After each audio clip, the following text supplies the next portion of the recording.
Well, we're down here on the newest clover field.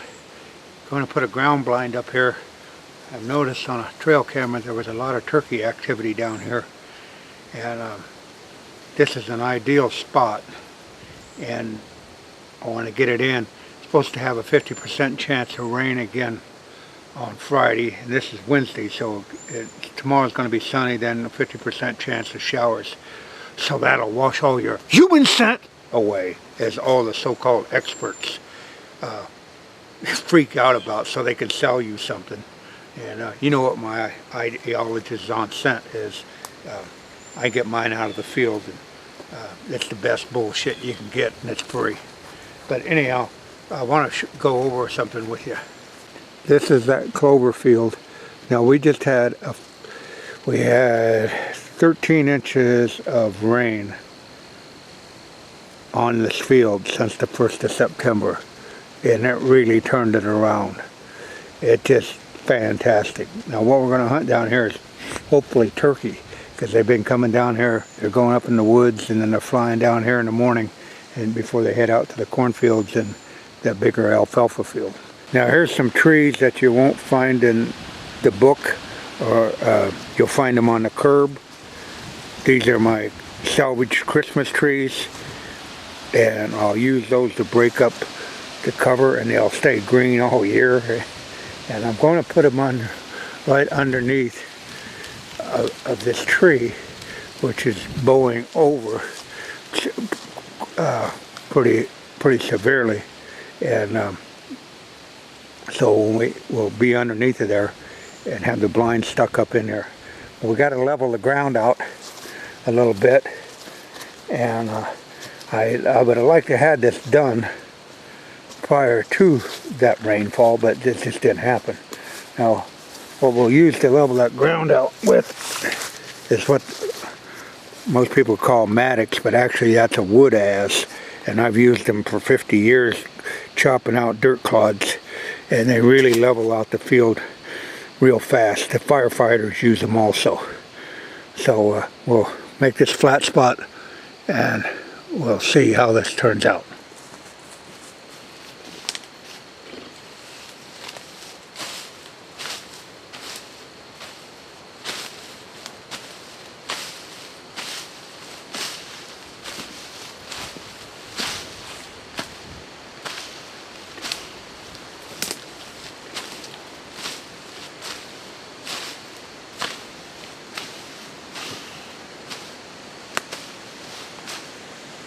You notice I got a nice level spot, and it's really critical when you set a blind up with a window in it to make sure the blind is level. You don't have your blind level. You can't just go out and set it on an incline of this or an incline of that, because that whole shooting window changes dramatically.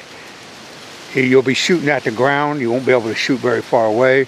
You'll be shooting up in the sky. You have to have, when you put a blind up, no matter where you put it, it has to be level. That's how that window was manufactured to shoot out of. And every degree out of level is just less degree that you're going to be able to cast an arrow, because it's either going to be shooting up in the air or down in the dirt, but you'll never be able to shoot as far as you can unless it's on the level. Well, I learned the hard way. These were made in China. And they had to have been put on by a Chinese prisoner in a Chinese prison. Because I cannot believe all these lights are on. And I'll tell you what, if you have an unruly child, you get one of the Christmas trees out. Don't have him go stand in the corner for a timeout. He'll be a whole different person when he untangles that mess off them Christmas trees. I thought that would be a cinch. I probably got at least an hour and a half to 2 hours of getting that gobbledygook off. Like I said, it had to have been put on by forced labor, a person in a Chinese prison, because it's made in China, and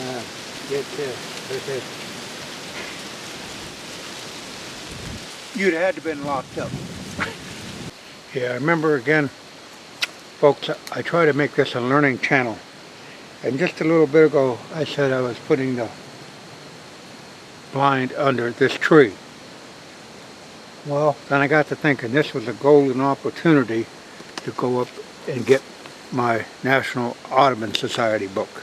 And it came up with the arborist at Earl May. I took the leaves in, and the best they could come up with was what I was looking at. What this tree is a green ash tree. It grows in the Midwest.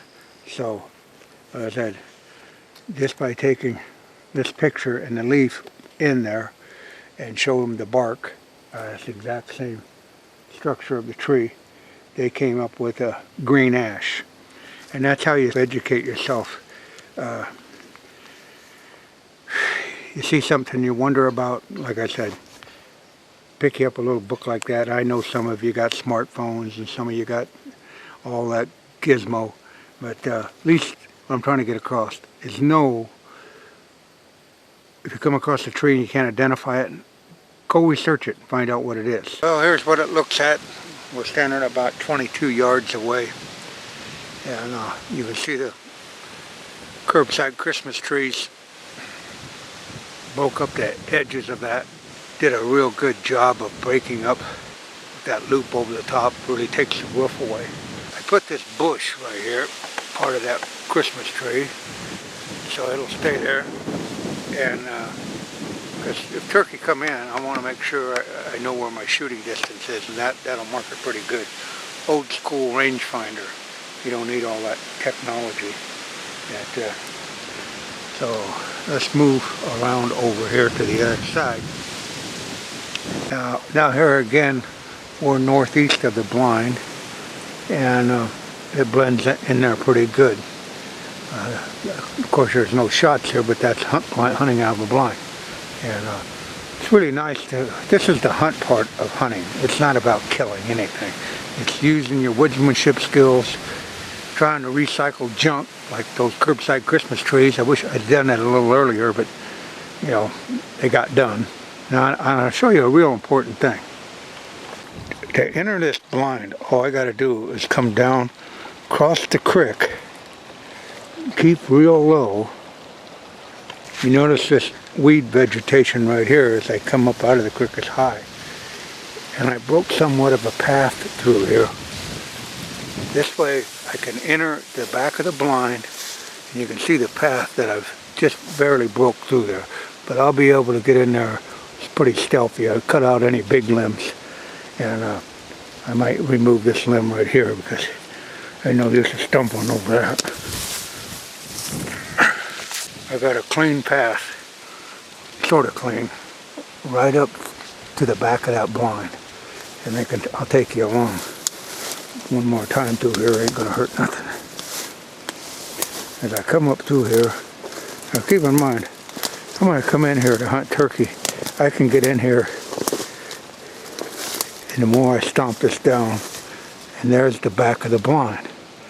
That way, if there's anything on that field, I can sneak out the back, low profile, right out the back door, and be gone.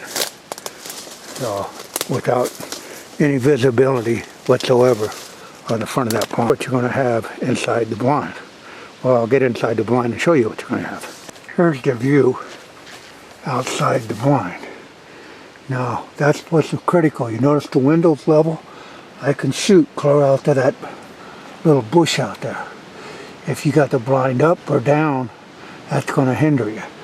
But I can easily sneak right out the back of that blind without disturbing anything that's going to be on that field, especially if they're down in that far corner. And just sneak right out back out to the creek. But it's really essential to keep that blind level. I've seen some blinds that are set on such slopes that you probably don't have a quarter of the shooting window. This way I got the entire window. When I sit down here, I got that right over the top of that bush, out to 20 yards. Now you can see the blind. We're probably close to 90 yards away. And those trees did break it up, break up the corners. And it's out there, but yet Just something to think about, those old recycled Christmas trees. But make sure you take the lights off before you bring them out to the field, because that was one word, pure hell. Well, I know I did everything wrong there. Got human scent on everything.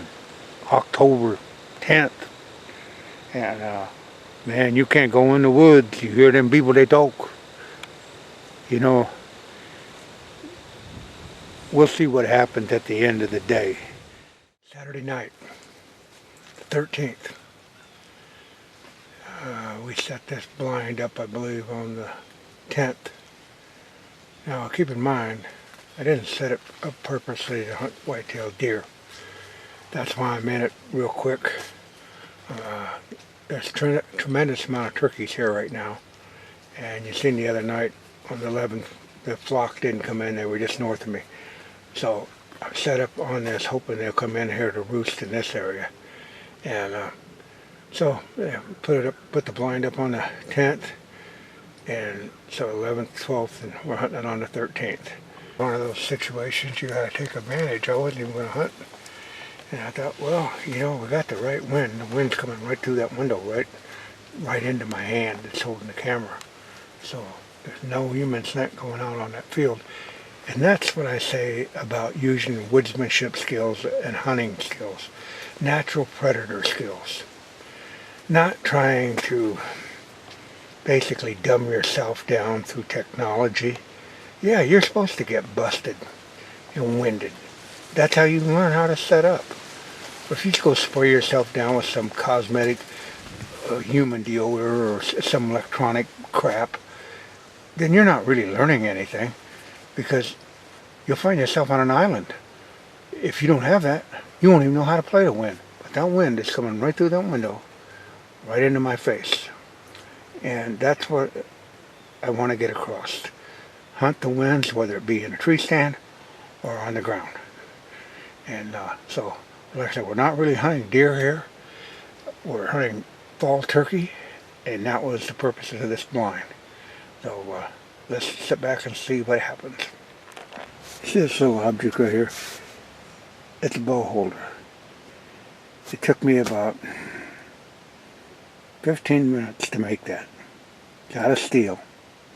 And you just push it down in the ground. And there again, I think it was $3 at Menards for that piece of stock. And it's like 3/8 inch stock. And so you just bend it up with your torch, and you got a hanger, and I'll show you how the bow fits in it. There you go. Simple as that. Want the bow out? Slides right out. Want it back in there. You're sitting there, locked, knocked, and ready to rock for a $3 investment and a little bit of Yankee ingenuity. And like I'm trying to get across, and I've said 1,000 times, the more you put into the hunt of yourself and leave the commercial product on the shelf. Use this, like the Christmas trees that people threw away, the 3/8 inch piece of stock that was 3 foot long. You know, it was like $1 a foot, so it was $3. The late Jay Massey put a tremendous amount of himself, and this is a tribute to that man. I hunted with him. It had been 25 years ago, and my hat's off to Jay Massey, because I tell you what, that man was a true wilderness bow hunter. He built his own broadheads, he built his own arrows, he built the nocks on the arrows, he built the bows, he built the string. Everything that he went to the field with, he basically built. And he got chastised and bastardized from the so-called pro staff for wearing ragamuffin clothes that were all wool, that he'd go to the local Salvation Army up in Alaska and buy his woolen clothes there. Like I said, he wasn't going to pay top dollar for some name brand camouflage. He was going to put his hunting skills and him in the field, and he would prevail. And prevail he did. So let's sit back and hunt. But like I say, this is just in remembrance of the late Jay Massey, one hell of a traditional hunter from the word go. As I look out that window, You can see that top rail of the window and the bottom rail. They're both level. You can see out there that shrubbery I put at 20 yards. I can shoot right out there. I got the whole window, the access of that window to shoot there. I could shoot clear over to those trees with no problem with the full window. This is when you know you did your homework right.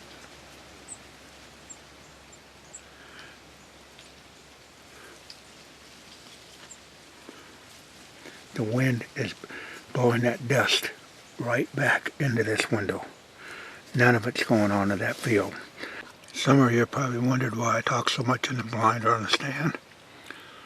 Because I'm here real early to make this video, but it's in the same situations. It just gives me a little more time to do a little more talking without spooking the game. That's how I do that.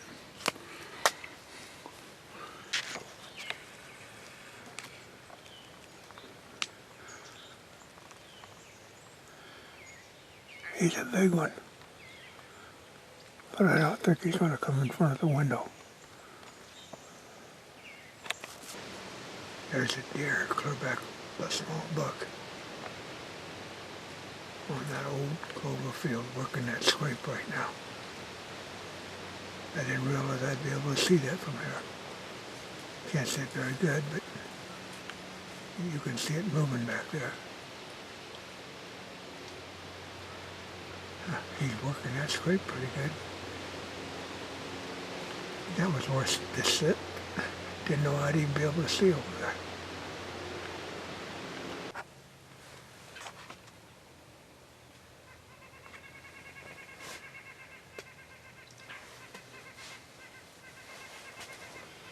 It's 20 yards away, but I can't get a shot at him. Camera can. But he has to move to the left quite a bit.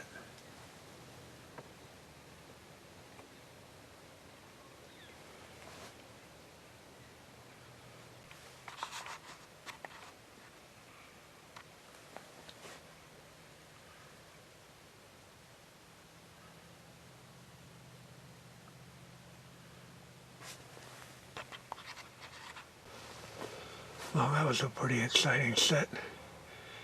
I've never been that close to a groundhog to where I could have shot it.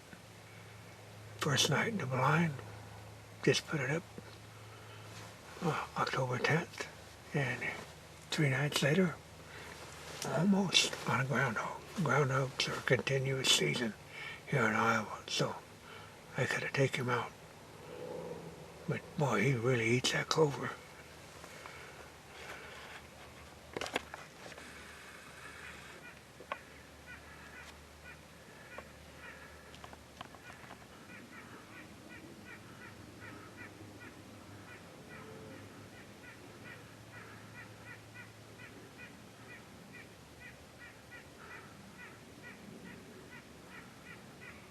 Beautiful 8-pointer. October low.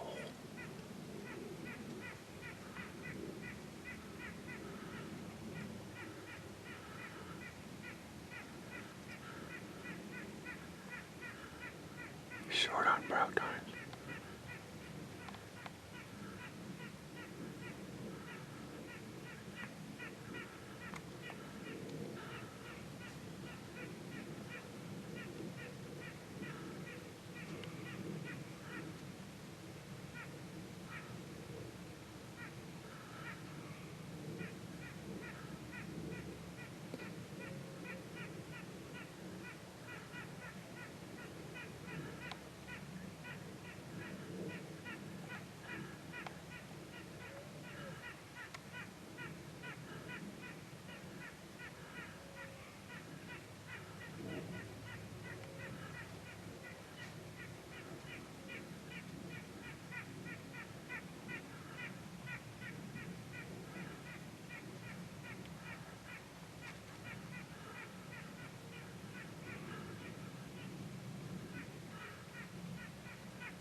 came in at last light, beautiful 8-pointer. Eyes going 140s for sure. But it's just a pleasure to share that footage with you. And the wind got real calm right now. So he might have picked a little me up, I don't know. But first night in the blind, that deer was 30 yards away. And I thought he was going to walk closer. But there again, as good as he wasn't much better than that 8-pointer that I passed up last year on the 31st on Halloween night. So, you know, you can't shoot him bigger if you shoot him that size, unfortunately. But so much for the October lull. Hang in there, guys and gals, because the deer are out there.